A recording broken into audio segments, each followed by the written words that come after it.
এবার আমরা অক্টাল থেকে হেক্সাডেসিমেলে কিভাবে রূপান্তর করা যায় কিংবা হেক্সাডেসিমেল থেকে কিভাবে অক্টালে রূপান্তর করা যায় সেটা শিখবো। তো আমরা অক্টাল থেকে হেক্সাডেসিমেলে নেওয়ার ক্ষেত্রে বা হেক্সাডেসিমেল থেকে অক্টালে নেওয়ার ক্ষেত্রে জাস্ট দুইটা ধাপ ফলো করব। তো প্রথম ধাপে আমরা কি করব, যে সংখ্যাটা দেওয়া থাকুক সেটা অক্টাল কিংবা হেক্সাডেসিমেল সেটাকে আমরা বাইনারি ডিজিটে কনভার্ট করব। তারপর বাইনারি ডিজিটটাকে 3 বিট হিসাব করলে অক্টাল হবে, 4 বিট ধরে হিসাব করলে সেটা হেক্সাডেসিমেল হবে। জাস্ট দুইটা ধাপে ফলো করবো আর কি। ওকে, তো আমরা প্রথমে অক্টাল টু হেক্সাডেসিমেলে রূপান্তর করব। তো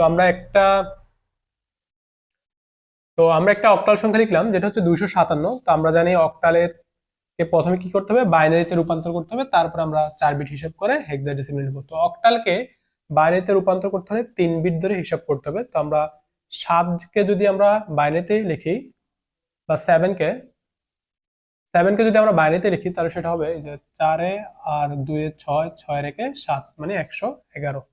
তো 7-এর বাইনারি মান হচ্ছে 111। তারপর যদি আমরা 5 হিসেব করি, 4 আর একে 5, এটা অন থাকবে, এটা 0 দিয়ে অফ থাকবে, 4 একে 5, এটা হবে 101। তারপর হচ্ছে 2, 2 এর জন্য এটা অন থাকবে আর এটা 0 দিয়ে অফ থাকবে। তো যেহেতু আমাদের বাইনারিতে অক্টালকে বাইনারিতে নেওয়ার জন্য 3টা বিট প্রয়োজন, তো আমরা 0 দিয়ে এটা 3 বিট পূর্ণ করবো। তাহলে এটা হবে 0 1 0। তো এবার হচ্ছে আমরা অক্টালকে বাইনারিতে রূপান্তর করলাম। তো এখন কি করবো, এখন হচ্ছে আমরা এই যে বাইনারিতে রূপান্তর করলাম সেটাকে আমরা 4 বিট হিসেব করব। 4 বিট ধরে বাইনারি সংখ্যাকে 4 বিট ধরে হিসাব করলে সেটা হেক্সাডেসিমেলে রূপান্তর হয়। তো আমরা এখান থেকে 4 বিট ধরলাম, আবার এখান থেকে 4 বিট ধরলাম, আর অবশিষ্ট একটা থেকে যায়। ঠিক আছে, তো আমরা এই 4 বিটকে যদি একত্রে লিখি সেটা হবে এরকম 1 1। আর আমরা এটাকে যদি লিখি তো এটা হবে এরকম 1 0 1 0। আর এটা হবে 0। তো যেটা আমাদের 4 বিটের হিসাব 0 0 4টা দিয়ে দিলাম। ঠিক আছে, তো এখন আমরা এই মানগুলা বসাবো টেস্ট করে, তারপর হচ্ছে আমরা লিখবো। তো আমরা এবার বাইনারি যে মানটা পেলাম অক্টাল সংখ্যাকে ভেঙে, যে বাইনারি সংখ্যাগুলো পেলাম সেটাকে 4টা বিট হিসেব করে বের করলাম। এখন আমরা মানগুলা বসে টেস্ট কোড থেকে লিখবো। তো আমরা প্রথমে হচ্ছে 1 1 1, 4 বিট নাকি। তো এখানে যদি 8 আর 4 12, 12 দিয়ে 14, 14 রেখে 15। তো আমরা জানি যে 15 সংখ্যাটাকে হেক্সাডেসিমেলে এফ হিসেবে লেখা হয়, এফ। আর তারপরটা হচ্ছে এটা 1 0 1 0 1 0 1 0। এটা হচ্ছে 8-এ, আর 2 10, আর বাকি বিটগুলো কি অফ আছে 0 দিয়ে। 10 মানে আমরা জানি যে এ। আর এটা হচ্ছে 15। তো 15-কে লেখা যায় এফ, আর 10-কে লেখা যায় এ। তো হেক্সাডেসিমেলে 10 বা 15 সংখ্যাটা আমাদের ইয়েতে নেই, তো সেজন্য আমরা সেটাকে এ বা এফ দিয়েই লিখবো। আমরা জানি 10-এর মান হচ্ছে এ, আর 15-র মান হচ্ছে এফ। এখন এই যে শূন্যগুলো আছে এই 4টার মানই আসে শূন্য। তো প্রথমে শূন্যের কোনো দাম নেই, এই শূন্য দিলে হয় না দিলে হয়, তো এই জন্য আমরা এটা লিখবো না। তো এটাই হচ্ছে আমাদের, আমরা যদি 257 অক্টাল সংখ্যাটিকে হেক্সাডেসিমেলে রূপান্তর করি তাহলে সেটা হবে এএফ হেক্সাডেসিমেলে।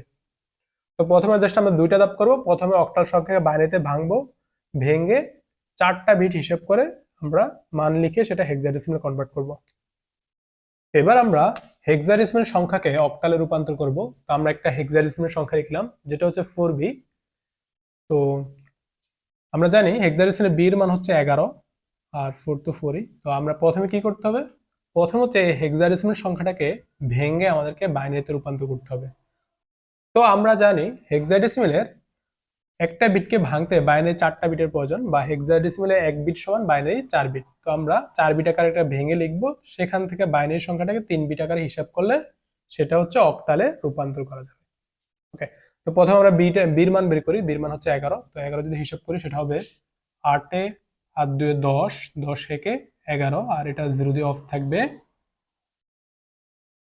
আমরা মানটা এখান থেকে একটু লিখি, তাহলে এটা হচ্ছে 1 0 1 1। তারপরের সংখ্যা হচ্ছে 4। তো 4টাকে আমরা এখানে 1 দিয়ে অন করে দিলাম, আর বাকি হচ্ছে 4টা বিট পূর্ণ করার জন্য 0 0 দিয়ে পূর্ণ করে দিলাম। ঠিক আছে, আমরা এটা যদি একটু লিখি, এটা এরকম হবে 0 1 0 0।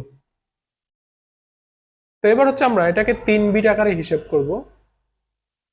তো আমরা হেক্সাডেসিমালে ভেঙে বাইনারি যে বিটগুলো পাই সেগুলো এবার আমরা 3 বিট আকারে হিসাব করব। এই 3 বিট, তারপর হচ্ছে এখান থেকে 3 বিট, আবার এইখান থেকে 3 বিট। তো এখানে আমরা যদি হিসাব করি সেটা হবে 0 1 1, আর এটা হবে 0 0 1, আর এটা হবে 0 1। তো আমরা আরেকটা শূন্য দিয়ে 3 বিট পূর্ণ করব, তারপর হচ্ছে এর মানগুলা লিখে দিব। তো এই মানগুলো এবার আমরা টেস্ট করে লিখব যে 0 0 1 এর মান কত। তো এখান থেকে লিখি, এটা হচ্ছে 0 আর 1 1, তাহলে এটা মান হচ্ছে 2 3। তারপর এটা হচ্ছে 0 0 1, এই 0 0 1 এটার মান হচ্ছে 1। তারপরটার মান হচ্ছে 0 0 1, এই 0 0 1, তাহলে এটার মান হচ্ছে 1। অর্থাৎ আমরা যদি 4b কে 4b হেক্সাডেসিমাল সংখ্যাকে অক্টাল রূপান্তর করি সেটা হবে 113। তো প্রথমে হেক্সাডেসিমাল সংখ্যাটাকে বাইনারি আকারে ভাঙাবো 4 বিট ধরে, তারপর আবার বাইনারি সংখ্যাটাকে 3 বিট আকারে হিসাব করবো, তাহলে আমরা অক্টালে রূপান্তর করতে পারবো।